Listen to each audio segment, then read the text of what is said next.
Hey, we welcome all of you into the 5 o'clock hour. Scott Ramsey has been a guest on this show any number of times.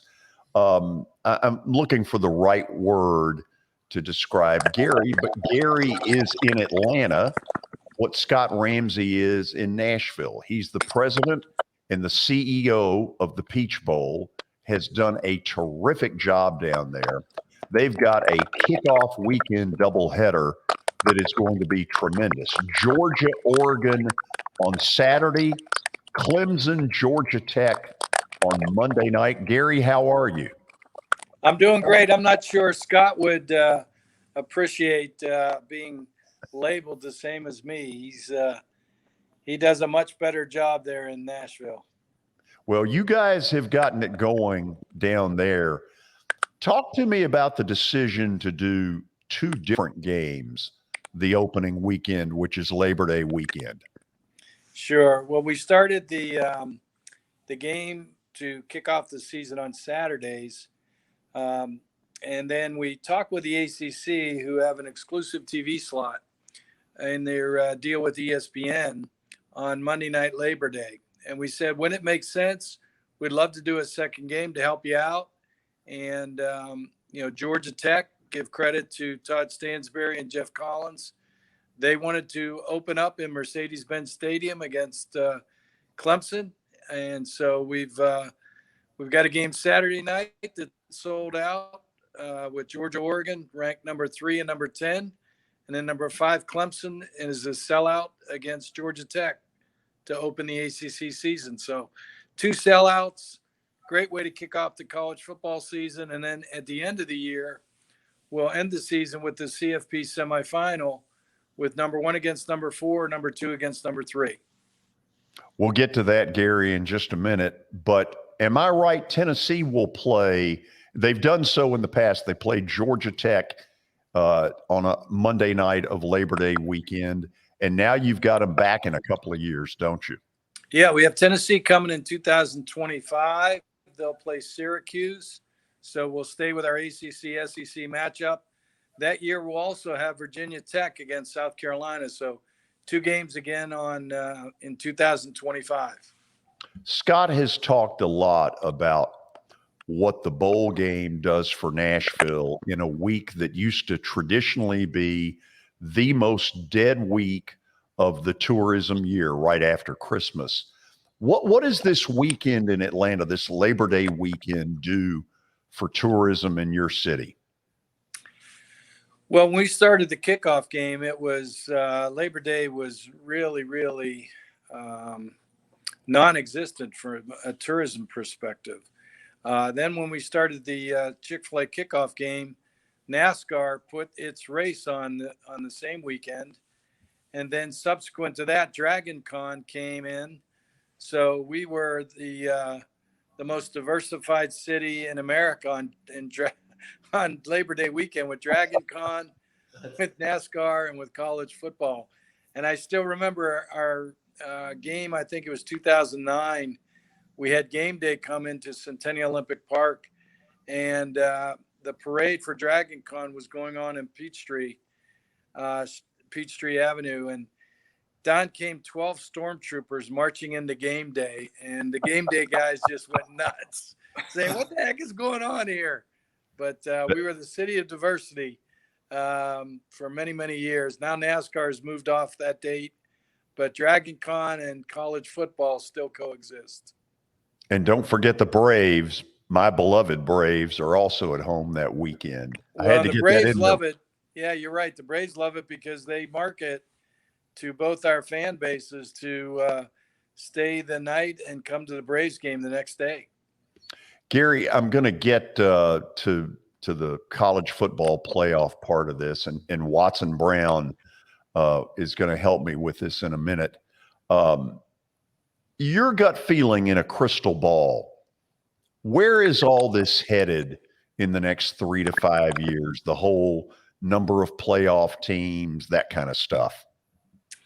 What's interesting, I'm up in Indianapolis at the Big Ten Media Days, and Commissioner Warren spoke about that today, that they will be aggressive and look to look to the future to see what makes the most sense for the Big Ten. I think there's probably a pitch out to Notre Dame to join the Big Ten. I don't personally think that Notre Dame will move to the Big Ten. I think they'll stay independent as long as they can, and as long as they get a big TV contract, which some people are saying $75 million a year, potentially from NBC. I'll tell you what I'd like to see, and Watson, I don't know if you agree with this. I know you've been in coaching a long time in athletics. I've been in it 43 years, and I think we've reached a point where college football should probably break away from the NCAA, have a commissioner with a board comprised of commissioners and athletic directors, create a vision for the sport moving forward, and let that commissioner's office handle scheduling, the playoff, enforcement, and probably have somewhere, 50 to 60 universities. I think that's what would be best for college football. And I think that's probably what will wind up happening, 4 or 5 years down the road.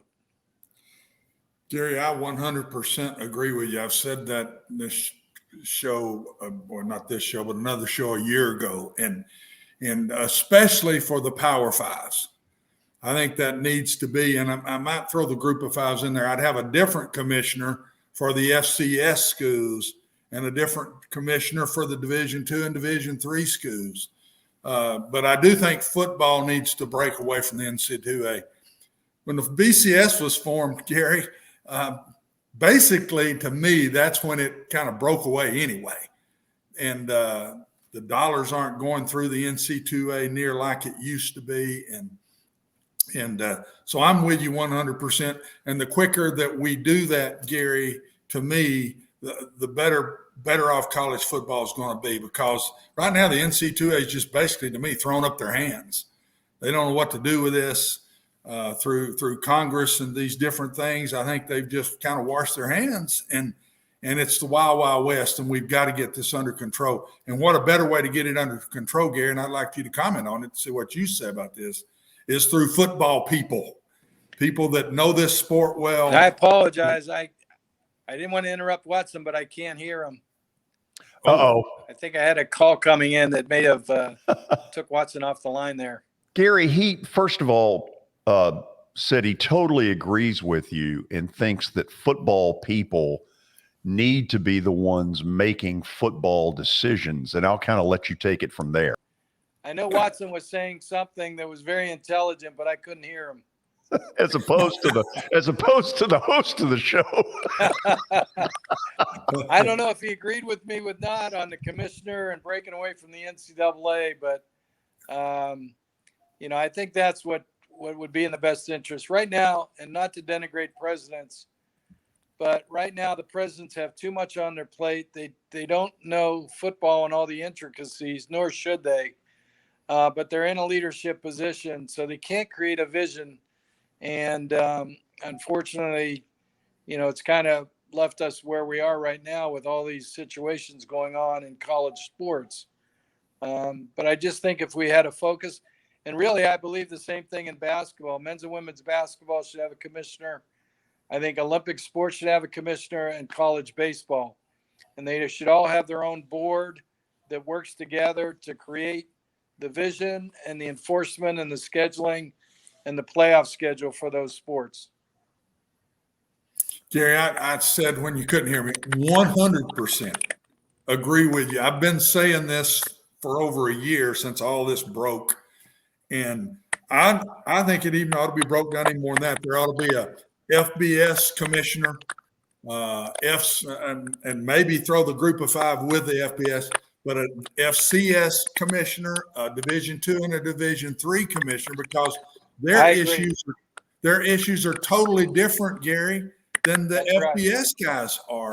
And that's why we're in the problem we're at. You've got schools that aren't similar and have different needs, making a decision that has the same value, and you just can't do that. It just doesn't work. And so I agree wholeheartedly with you, Watson. There should be a breakdown in every level. And I really think the Group of Five probably ought to have its own national championship game. I think it's going to come to that, don't you, Gary? Because the difference in the dollars is going to separate these group of fives from the power fives No big doubt time about in it. the next few years. No doubt about it. The money is going to drive it, the TV revenues, and I just think at the end of the day, you've got to create an atmosphere of like needs. And like you mentioned, the group of five and the FCS have different needs than the top, SEC, ACC, Pac 12, Big 12, and Big 10 teams. So if it comes to that, I don't know, but I think that's the direction it should be going. First, Gary, let me say to you, thank you for all you've done. Congratulations on what all you've done in your career, and thank you for what you've done for Atlanta and the state of Georgia. I read all that before you came on today. It's unbelievable how many hands you've had a lot of and success all yourself. that's gotten done in that city. And not to give you the big head here, but it's an unbelievable story. And thanks for all you've done for the city and the state, but also college football. I saw where you really were the one that started the kickoff. I didn't realize that you started that, and now everybody's wanting a piece of it. But congratulations on that. The other thing I'd say, and send it back to George, Gary, would be when we separate football from the NC2A, we need football people running it. Exactly. People that know what's going on in college football. Not all coaches, ADs, just football people that have been around it. Right. And just like you've been around college football for a long time, and we've seen the bads and the goods through all these years, and they've got to get the right people involved in this. It's all about people, as you know, Watson. I mean, that's what leads to success. And I don't understand how you can let people like John Swafford and Bob Bowlesby and Jim Delaney and Kevin White, the AD from Duke, and other ADs who are leaving the business now, and not have them in their institutional knowledge still be a part of what the sport is going to do going forward. It just doesn't make a lot of sense to me. And again, I'm not denigrating any of the commissioners or any of the presidents in there now, but being a businessman, there's not a business that would allow that kind of institutional knowledge to leave the industry without sapping that knowledge to help create a better mousetrap. Amen. Gary, I got two things I want to end this with and get your feelings about. Sure. You know what's going on up here. We're debating a potential dome stadium that would house the Tennessee Titans, but also would go after a lot of the same kind of events that you all have successfully been able to make happen in Atlanta. Atlanta went dome stadium in '93 with the Georgia Dome. Now you've done it again with Mercedes-Benz. How important is it for us here to go dome? I will tell you this. I think Nashville, with Scott Ramsey in leadership, not sure of the corporate headquarters or the related businesses, but I would say similar to an athletic program. If the president of the university, an athletic director, and a head football coach are aligned, that program has a chance to be very, very successful. If they're not aligned, they have no chance.